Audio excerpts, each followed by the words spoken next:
Hi, I'm Matthew Quilliam. Welcome back to my channel. If you're new here, please don't forget to like, comment, share and subscribe. In this video we're going to be covering the topic of musical intervals. That is, the distance from one note to another. Learning about intervals is really important because it's really useful for you as a musician.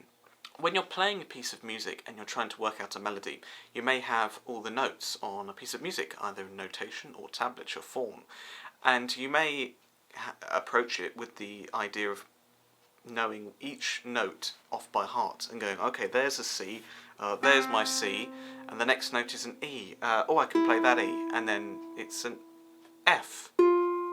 Instead of working out each note individually, intervals give us a way of working out how all the notes interact with each other, which means if you can learn standard intervals and just notice standard sized gaps between all the notes, then you'll be able to read a piece of music a lot more fluently and a lot quicker than if you would if you did it on a note by note basis.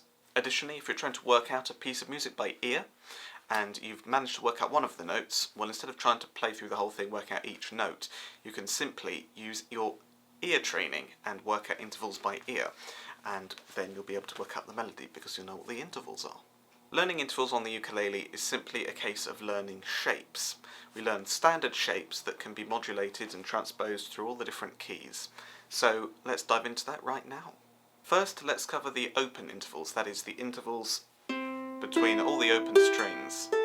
Now with intervals we always talk about the lowest to the highest, so even if we have an interval that does descend in pitch, we will, for the purposes of intervallic analysis, look at the lowest one going up to the highest one, even if the lowest one came second. So we're going to start using the C string on the ukulele therefore, because we've got a low C. And the next note up from the C is an E. Now that interval is called a major third. I'm going to come back to why that is in a minute.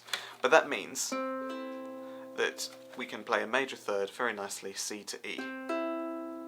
C to G is a fifth, a perfect fifth. Again, I'll come back to names in a minute. C to A is a sixth, a major sixth. Then going from E to G is a minor third. E to A is a fourth, a perfect fourth, and G to A is a major second.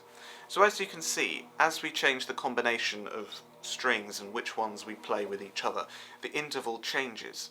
It's not like an instrument such as the bass, which has symmetrical tuning, where the intervals are the same no matter which pair of strings you're playing. The ukulele changes and is different, just to be awkward. Now with open intervals they can be transposed up simply by maintaining the interval. So for example, if we wanted a major third but starting on D rather than this low C, and going up a major third, instead of E we're going up to an F sharp. We maintain the interval by keeping our fingers on a parallel fret. You can either sort of do a little bar like this, which then modulates the whole thing upwards, or use the individual fingers. So that's still a major third, because we're maintaining the interval by making sure that the frets are parallel to each other on the two strings that you're playing. So that's how we can use open intervals. For any other intervals though that aren't covered by the basics of the open strings, then we need to look at other interval types and their names.